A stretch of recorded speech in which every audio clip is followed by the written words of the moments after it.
Tonight's guest on Hunter's Eating Hot Chicken is Brandi Kjarsgard with BrandiBeast.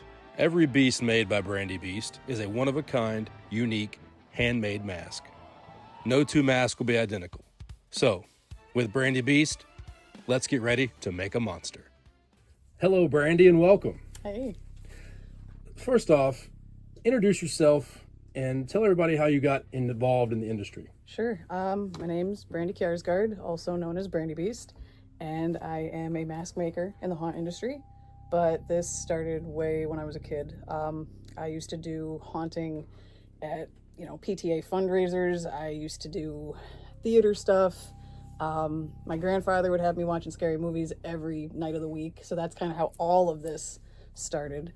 And I got to have some time in Hollywood too. So that was just a really cool way to, just keep growing a passion. So, it wasn't just the big 90s latex mask wall and that's where it ended. It started there and then it's kept going ever since. Awesome. So awesome. You've been all over the place. Yeah, a little bit. Hollywood, that's great. That's great. All right. So what we're going to do, before I ask you the first question on Hunter's Eating Hot Chicken, the first question ever, by the way, this is the first episode. I'm honored. We're going to start off with the mild. So it goes mild, medium, hot, then the hottest thing that Prince's Hot Chicken offers. Great. Okay? So we're going to start with the mild. Sure. Okay? So pick up the mild. Mm-hmm. Cheers. Cheers. There we go. And just kind of explain what you think about when you bite into it. What's it taste like? Do you, as it hits your palate, okay? Here we go. Sure. Oh, that's easy. Yeah, it's not bad. I love Prince's Hot Chicken is my favorite. It's unlike any other hot chicken around. It almost has this buttery flavor that no other hot chicken has. Mm-hmm. Do you eat hot chicken a lot? No. Well, what's your thoughts so far? It's really good. I like that, and I'm afraid of what's going to happen after this. Yeah. It's well seasoned. It's really juicy. It is juicy, isn't it? It's really good. You think it's gonna be dry, but it's not. Okay. No. What current projects are you working on? Oh God. Lots of fun ones. I'm currently finishing a suit for a guy in Germany who sings for a black metal band. So it's just going to be this new costume that he wears while he's screaming into a microphone, and I'm super excited about that. I'm prepping for Trans World, and I decided to do something really stupid and really crazy and make the 7 Deadly Sins by myself. Oh. So, yeah, you guys know me. We all do stuff that's stupid, okay? You're not alone. You're not alone. Isn't that a badge of honor in the industry or something? Like, It seems that way. I don't know. It seems that way. Okay, next question before we move on to the next level of heat. Sure. Where did you get your style? How did you develop your style? Again, I think I'd attribute a lot of it to the movies that I watched as a kid. I was obsessed with things like The Dark Crystal and Legend, and, it had a Jim Henson feel. It had a Rob Bottin feel. It had a Rick Baker feel. So, I always had these artists I'd follow. Right. So that kind of just influenced me, and it's just whatever I can do. It's my version of these artists that I've always enjoyed. So I don't really try to copy any one person as a ripoff. I just take pieces that I like. Yeah. And I don't know, it somehow it worked. It's like a haunted house, you get all kinds of influences. Mm-hmm. You try to make something yours. Exactly. There are no new ideas. It seems like, I thought, that's just a great idea, and somebody else is doing it or has done it, 20 years ago. You're like, oh, so how can you put your own spin on it? But when I first saw your booth at Transworld, I'd never seen anything like it. Thank you. And I was like, she has her own style. Jeez. And it definitely it looks fantastic. That means the world. Thank you. Keep up the good work, okay? Mm-hmm. All right, so as a hot chicken person, it does get worse than that one. Oh, yeah. The mild is really good. Mm-hmm. I usually, when I'm eating hot chicken on the norm, I go medium at Prince's. So okay. I've only done hot a few times, and I've taken a bite of the stupid hot. Anyway, we'll get to that. So, medium it is. Okay. Like I said, just do one little bite. You can tear it off if you want. Okay. And we can go into the medium here. No, I can't cheat. I gotta get one with all the good stuff on it. There you go. And the bread sometimes helps if you need that. It's okay. We'll just. That hit my tongue immediately. I'm making a mess. I think I know what word's going to come to mind for the last one. Yeah. That's still nice, though. Mm-hmm. Okay. Still has a good flavor. It's creeping up on you. You There feel it that? is. Yep, there it is. Feel that? Yeah. Okay. What is your most challenging project to date? This chicken. No, I'm kidding. No, probably the Trans World build that I've been talking about. That is probably my most challenging because not only are we doing the 7 sins, but we're also building a throne, which is going to have 2 demons on either side of it. It's going to be almost 10 feet wide. So this thing is literally going to take up an entire back of a booth space. That's a whole 10 by 10.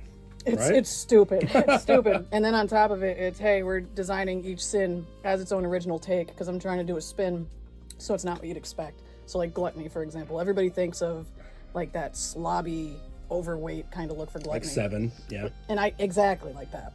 And I'm trying to do something completely different where I'm pulling more like a Wendigo with that insatiable hunger, and I want it to be more emaciated and have multiple mouths coming out of its face and just really different from what people expect. Now, that's a risk, but it's really fun for me. So, yeah.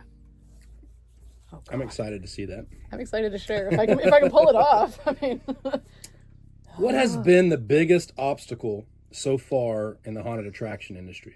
That's a really good question.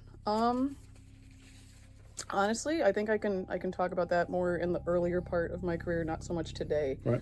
But it still applies today too.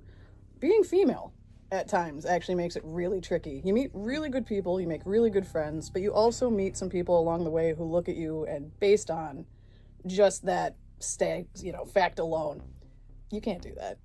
And I'm the kind of person that's like, well, tell me I can't do that. Yeah. I'll show you what I can do. So that's probably been one of the biggest challenges to overcome. And it's fun today because now having a little bit of status, and I don't think that highly of myself, but we're getting somewhere. I've been in business for going into my 5th year, right, which is an accomplishment for me. I feel like I could show other girls, like, hey, guess what? We can do this and we can be really good at it. So that's probably the biggest. Erica, she can Yeah. vouch for that. Being a female owner in the haunted house, it's different. It is. I have a girl's name. It's about as far as it goes with me. But I 100% agree that it is. Well, thank you for helping us. For the cause. It is. It's definitely tougher, for sure. Yeah. And but I love seeing a nice boss bitch out there handle business for sure. Right. Hell yeah. Hell Okay. yeah. Oh, God. Okay. Now, Brandi. This is where it starts to get a little crazy. All right. Okay. I've been really easy on the first 2. This is the hot. Okay. Now, at Prince's one time, there was a hipster in front of me, and he ordered the hot breast quarter, and the lady at the window said, "Honey, I'm giving you the mild." She said, "You look like you can't handle the hot," and she straight up told him what he was going to order, and he took it. So here we go. Oh yeah. Emotional Make support. sure it gets on the lips too. That really helps. Emotional support. I one time lied to Matt Scott. I lied to him. He getting Princess for the first time, and I said the bread helps, and it was soaked in all this seasoning, and it was like really, and he started tearing into the bread. I felt so bad after the fact. There it is. Yeah. That's not as bad, right? It's creeping. I'm waiting. It's slowly. I'm waiting. Yep. There's yep. It's getting there. Damn it, man. It's been a while. I'm gonna try some of that bread. Okay. So while we're doing that, what is your favorite horror movie? Oh God, that's so tough. It is. I like so many different ones for different reasons. I still love American Werewolf. That, again, as a creature person, hands down best werewolf transformation ever. Is that your favorite werewolf? Or No, is your it's my favorite transformation. Oh, there we go. So, werewolf is tough. There's way too many good ones. I mean, and you got the Howling, you got Silver Bullet, you got, again, American Werewolf as a werewolf is really cool, but I've always liked the bipedal ones better than the on all fours. Me too. I just think it's cooler when you have like this 7 to 9 foot beast instead of the crawl around Monster Squad is my favorite werewolf. That's That's one's my favorite. freaking cool. Silver Bullet is my second. Definitely not a fan of all four werewolves, but the Wolfman, that 2010 Wolfman was really good. Movie not so good. Right, the makeup though. No, it was great. It was great. What is your favorite part of being a part of this industry? Oh God. Well, there's the fact that I get to be creative for a living all the time, so that's a huge one. But also the community that I've found within it too. So it's kind of a double answer there. But I have met so many cool, creative, fun people that get it. You know, they're your kind of weird. That get it. That's, yes. And you can sit here and you can bullshit and you can creature craft, and it's just the best kind of nerds. And then, like I said, the fact that I can make a little bit of money making art too is just the cherry on top. But like finding your tribe is by far the best gift I could have gotten from the industry. You know, we're the weirdos, mister. Like we are. Exactly. 100%. 100%. I agree with that. I'm eyeballing it. I'm like, all right. I'm feeling it. It's in there. So we got to make sure this is the hottest chicken that Princess offers. Okay. So if you tell me I have to pop this in one bite, I'm gonna. No. I just want to make sure you get a nice, good bite. If we're gonna finish strong here, okay? Is that good? Is that coated enough? That is a good bite. And then make sure you wash your hands. Don't touch my eyes. Yeah, don't touch your eyes. For me, I can't go to the bathroom, so I gotta make sure I do that. God, I just inhaled a little bit of that.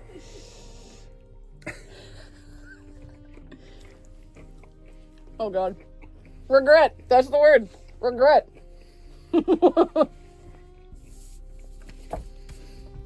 While we process this, yeah, I'm knocking the table. Sorry. What's your biggest inspiration? Just whether it's in your work and life. What's your biggest inspiration? My grandfather. Really? Hands down. Awesome. My grandfather. He's not around anymore, but like I said, he was the one who introduced me. There it is. He was the one. Okay. He was there it is. Hold on. Yeah. Okay, now we're good.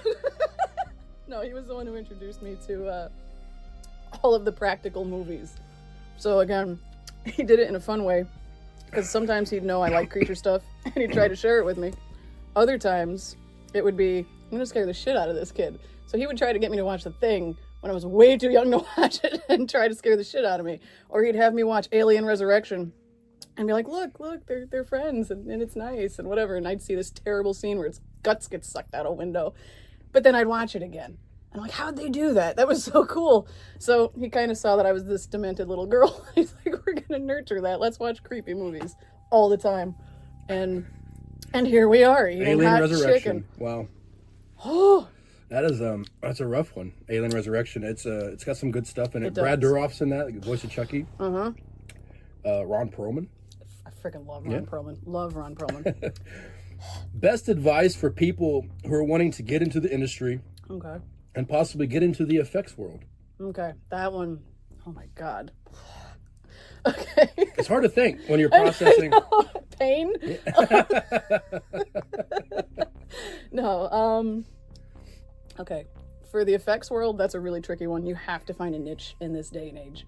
It's not what it was when I was getting into the industry. I was a kid who watched DVDs and I went to Blockbuster and I researched the credits and I found names to follow or who to talk to, and I was able to follow that path. Right. Now it's social influencing, it's TikTok, it's Instagram, and everyone's competing. And how do you not only stand out, but keep an attention span that is like microscopic?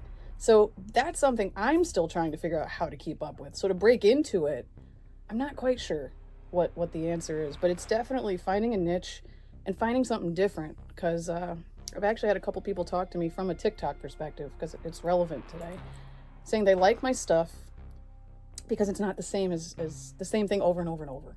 Because there's a lot of trends and there's a lot of really successful influencers out there, but once they have their gimmick, it's in a different color. Okay, a different song. Okay, I changed the makeup a little bit, but it's over and over and over, Right. and it gets really boring as a viewer. So when you're like being real, okay, well now people have a chance to connect with you. Is it as attention grabbing immediately? Maybe not. But if the people stick around, they're there for that content. They're there for you, not the quick dopamine hit of, oh, that was a great outfit, whatever it is. sorry, the chicken made me forget the first half of that question. What is the best advice for people who are wanting to get in the industry? Okay, the industry. Make haunt friends. Go act. Go volunteer. Go build with people. Just go find a haunt that's local to you and do the thing. Like, there's no better... People ask me, how'd you get started in this? I showed up to a haunt and I didn't leave. Exactly. And there's so many people that have done that are still hanging out with me today, doing that today. They showed up and they never left. Yeah. And that's how you do it. There is no haunted house college. There is no. Yeah, the theater program. Right. Yeah. There is none of that. So that is 100% accurate. 100% accurate. Yeah. So you've had the hottest that Princess offers. Yeah. So your thoughts so far on this board of hot chicken? I mean, honestly, it's all tasty, which makes me happy because I didn't know if I'd make it to the last one.